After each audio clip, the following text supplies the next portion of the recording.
Hello बच्चों, how are you? कैसे हैं आप लोग?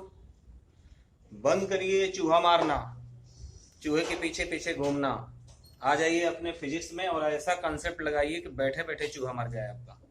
चलिए देखिए, आज मैं नया टॉपिक आपके लिए लाया हूं। वैद्युत द्विध्रुव के कारण किसी बिंदु पर वैद्युत क्षेत्र की तीव्रता। इसके पहले मैंने आपको बताया था कि कोई डाइपोल रख देते हैं, उस डाइपोल के एक्सिस पर, अक्ष पर, है ना, डाइपोल के अक्ष पर वैद्युत क्षेत्र की तीव्रता, जिसको मैंने कहा था अच्छी रेखा, इन क्या कहते हैं, एक्सियल पोजीशन। इसके बाद मैंने दूसरा आपको पढ़ाया, क्या पढ़ाया? इसके डाइपोल के अक्ष के परपेंडिकुलर लाइन पर कोई पॉइंट लिया था, अर्थात इक्वेटोरियल लाइन पर कोई पॉइंट लिया था मैंने, निरक्षी रेखा पर कोई बिंदु लिया था, वहां वैद्युत क्षेत्र की तीव्रता निकालनी है। अब मैं जो कराने जा रहा हूं, ना उसके एक्सिस पर पॉइंट लेना है और ना उसके बाइसेक्टर पॉइंट पे लेना है, अर्थात इक्वेटोरियल पॉइंट पे नहीं लेना, ना निरक्षी रेखा पे निकालना है ना अच्छी रेखा पे निकालना है। अब निकालना है एनी पॉइंट, किसी भी बिंदु पर। जब अच्छी रेखा लिखा था तो थीटा इक्वल टू 0 था, जब मैंने निरक्षी रेखा लिखा था तो थीटा इक्वल टू कितना था, 90 था। अब मुझे थीटा इक्वल टू 30 डिग्री पे, 60 डिग्री पे, 120 पे, मतलब एनी पॉइंट, किसी भी एंगल पर फाइंड आउट करना है। तो कैसे करेंगे? बिल्कुल इजी तरीके से इसको समझना है। तो आइए फिर देखते हैं इसको फिगर में। हम लोग एक डाइपोल ले लेते हैं। अच्छा, इसके पहले कुछ चीजें बता दूं आपको। जैसे एक मैंने डाइपोल लिया था, माइनस क्यू और प्लस क्यू, ये डाइपोल बन गया। इसके अक्ष पर मैंने एक बिंदु लिया था जिसको अच्छी रेखा पर कहा था बिंदु पी। इसके मिडिल पॉइंट से कहां पर लिया था मैंने, आर दूरी पर या एक्स डिस्टेंस पर लिया था, है ना, ये निकाला था। तो इसमें वैद्युत क्षेत्र की तीव्रता जो निकलती है वो कैसे निकलती है बताओ? इसमें जो वैद्युत क्षेत्र की तीव्रता निकलती है, अक्ष पर जब निकालते हैं तो हमेशा अक्ष पर क्या होती है बताओ? अक्ष के अनुदिश होती है वैद्युत क्षेत्र की तीव्रता, परिणामी वैद्युत क्षेत्र की तीव्रता या नेट वैद्युत क्षेत्र की तीव्रता। कुल वैद्युत क्षेत्र की तीव्रता हमारे पास क्या निकलती है? इसकी जो डायरेक्शन होती है वो अक्ष के अनुदिश होती है, अक्ष के डायरेक्शन में होती है। या फिर ऐसे कह सकते हैं, इसमें वैद्युत ध्रुव आघूर्ण की दिशा क्या होगी, इलेक्ट्रिक डाइपोल मोमेंट की डायरेक्शन क्या होगी, हमेशा माइनस से प्लस की ओर, माइनस से प्लस की ओर पी की दिशा होती है। तो कुल मिलाकर के वैद्युत क्षेत्र की दिशा एक्सियल पोजीशन पर पी के डायरेक्शन में होती है। और इक्वेटोरियल लाइन पर कहां होती है, इसको देखिएगा। इक्वेटोरियल लाइन मतलब इसके अक्ष के लंबवत निरक्षी रेखा पर। अगर हम ये बिंदु एक्स दूरी पर पी ना लेकर के हम यहां लेते निरक्षी रेखा, ये कौन सी रेखा है, निरक्षी रेखा। निरक्षी रेखा पर बिंदु पी लिया था तो हमारे पास नेट इलेक्ट्रिक फील्ड की डायरेक्शन क्या आई थी, याद करो। इस माइनस प्लस के कारण वैद्युत क्षेत्र की तीव्रता मैंने E1 दिखाया था, इस माइनस के कारण मैंने क्या दिखाया था, E2 दिखाया था। फिर इसके बाद इनका जो परिणामी वैद्युत क्षेत्र की तीव्रता नेट दिखाई थी वो ऐसे करके निकली थी। तो ये जो डायरेक्शन है तुम्हारे पास क्या है, बोलो? पी के अपोजिट है। तो इक्वेटोरियल लाइन पर जो ई की डायरेक्शन होती है, ई नेट की डायरेक्शन होती है, दिशा होती है, वो हमेशा वैद्युत ध्रुव आघूर्ण के डायरेक्शन के अपोजिट होती है। तो ये याद रखना, आगे यूज में आएगा। फिर दोबारा सुन लीजिएगा, अगर एक्सियल पोजीशन पे निकालना है, अच्छी रेखा पर निकालना है, तो ई की जो दिशा होती है वो पी की दिशा में होती है। अगर निरक्षी रेखा पर निकालना है तो परिणामी वैद्युत क्षेत्र की तीव्रता जो निकलती है वो पी के अपोजिट डायरेक्शन में होती है। ओके, ये बात पहले से क्लियर हो गई। इसके बाद हम चलते हैं, हमको निकालना है intensity of electric field at any point, किसी भी बिंदु पर निकालना है। तो कैसे निकालेंगे? एक हम डाइपोल यहां पे बना लेते हैं। ये इलेक्ट्रिक डाइपोल है, इसका नेम मैं दे देता हूं ए बी। इसकी लेंथ मैंने कहा था कितनी होती है बच्चों, आपको पता ही है, 12 होती है। इसका मिडिल पॉइंट है हमारे पास कितना, O। अब इसमें से माइनस क्यू चार्जेस और प्लस क्यू चार्जेस, अब कंप्लीट हमारा डाइपोल मेंटेन हो गया। अब इसमें से अगर हम इलेक्ट्रिक डाइपोल मोमेंट की डायरेक्शन को दिखाना चाहें तो हमेशा नेगेटिव से कहां होती है, पॉजिटिव की ओर होती है। वैद्युत द्विध्रुव आघूर्ण की जो दिशा होती है वो नेगेटिव से कहां होती है, पॉजिटिव की ओर होती है। पता ना सबको? तो ये हमारे पास हो गया पी वेक्टर की डायरेक्शन, अर्थात पी हो गया। अब हमको ना अक्ष पर निकालना है, निरक्षी रेखा पर निकालना है। कहां निकालना है, एनी पॉइंट, किसी भी एंगल पर निकालना है। थीटा बराबर 30 डिग्री भी हो सकता है, 60 पे हो सकता है, 120 पे हो सकता है, किसी भी एंगल पर निकालना हो जाए। तो मान लेते हैं, सपोज दैट हमने यहां पर कोई पॉइंट ले लिया। इसकी सिचुएशन दूसरी बना दो।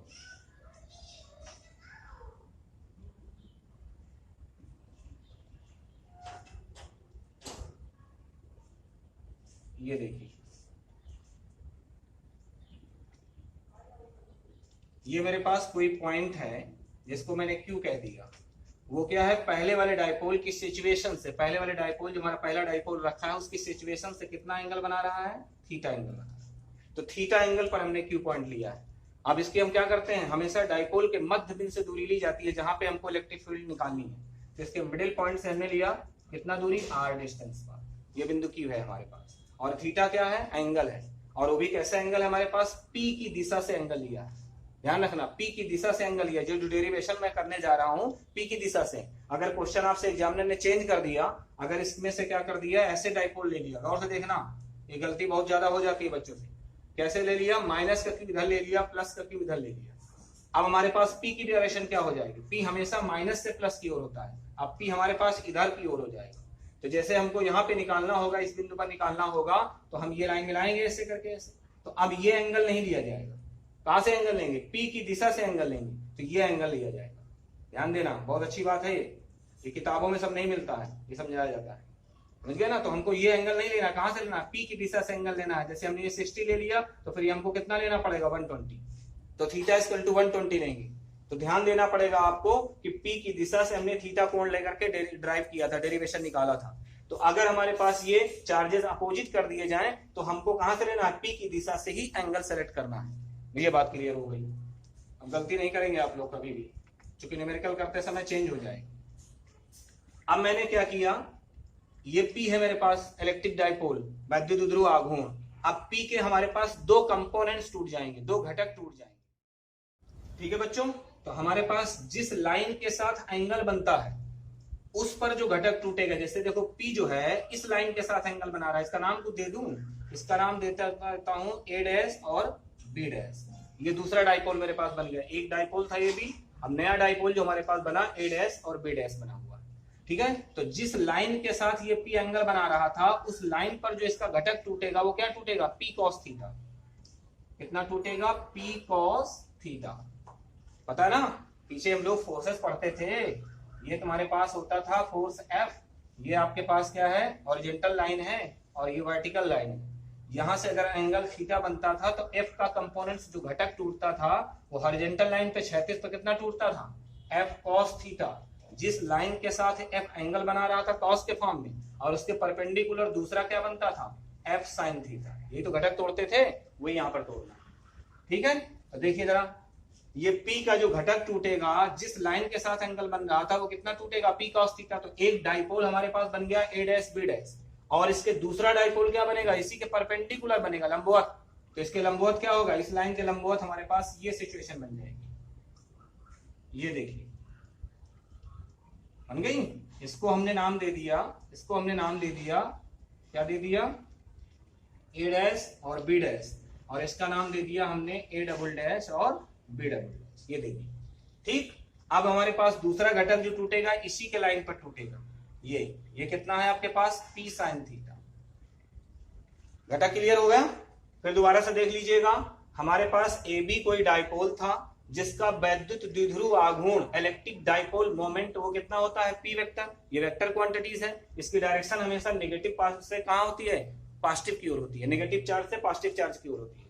इसके बाद में हमने देखा कि हमको एक पॉइंट लेना है, एनी पॉइंट, कहीं पर भी किसी एंगल पर हमको पॉइंट लेना है जहां पर इलेक्ट्रिक फील्ड फाइंड आउट करनी है। तो इलेक्ट्रिक फील्ड हमको क्यू पर निकालना है, तो वो हमारे पास डाइपोल के साथ थीटा एंगल बना रही थी। तो इस प्रकार से हमारे डाइपोल मोमेंट के कंपोनेंट्स जो घटक होंगे वो दो टूट जाएंगे।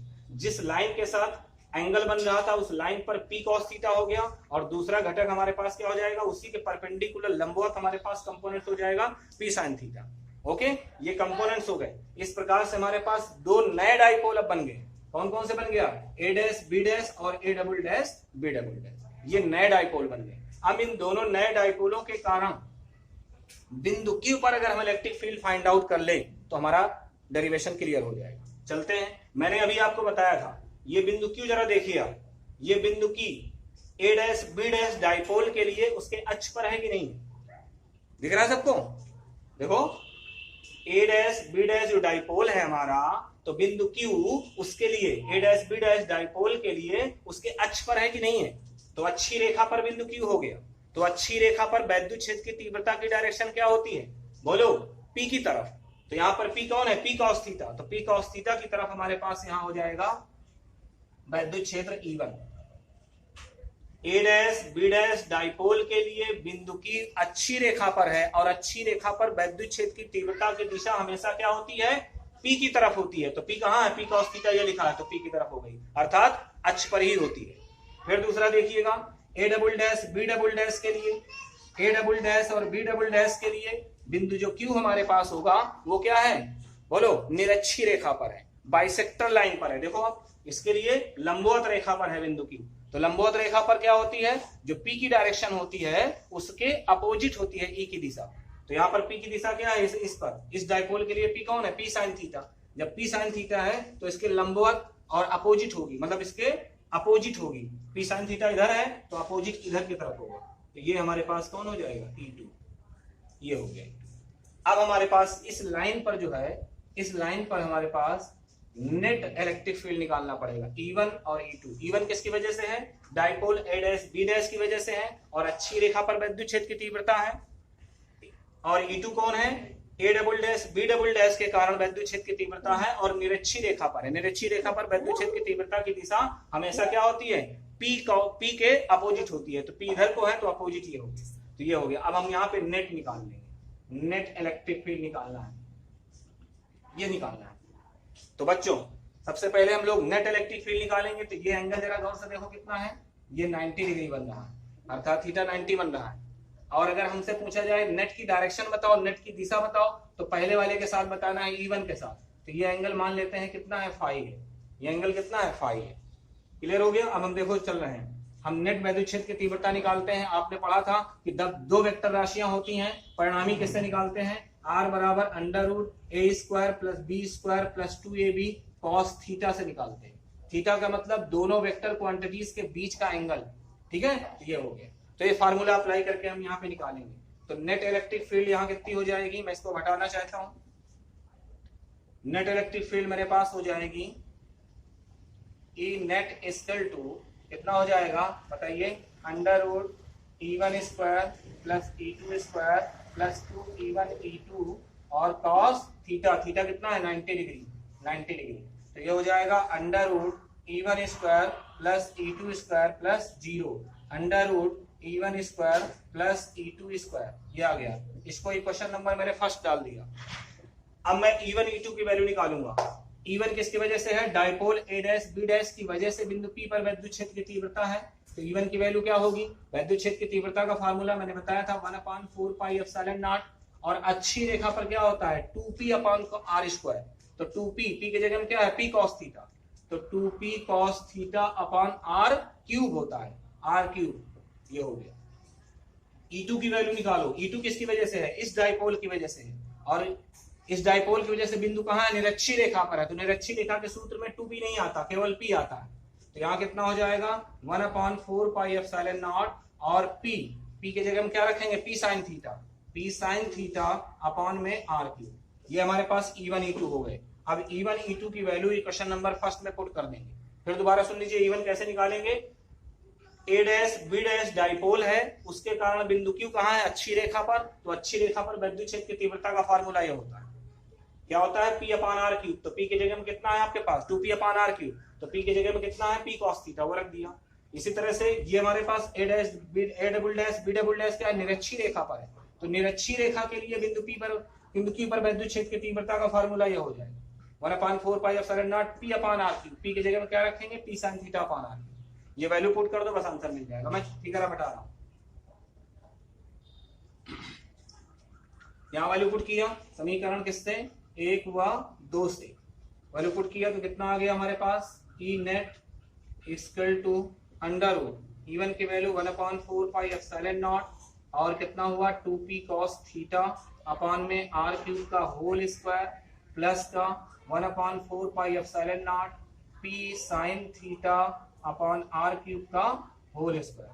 कितना हुआ बच्चों, इसमें से अगर हम बाहर निकालना चाहेंगे तो बाहर निकल के आ जाएगा 1/4 पाई एप्सिलॉन नॉट और p अपॉन r क्यूब बाहर आ जाएगा। अंडर रूट के अंदर यहाँ क्या बचेगा, 4 आ जाएगा, तो दूनी 4 और plus 4 cos theta, 4 cos square theta बचेगा।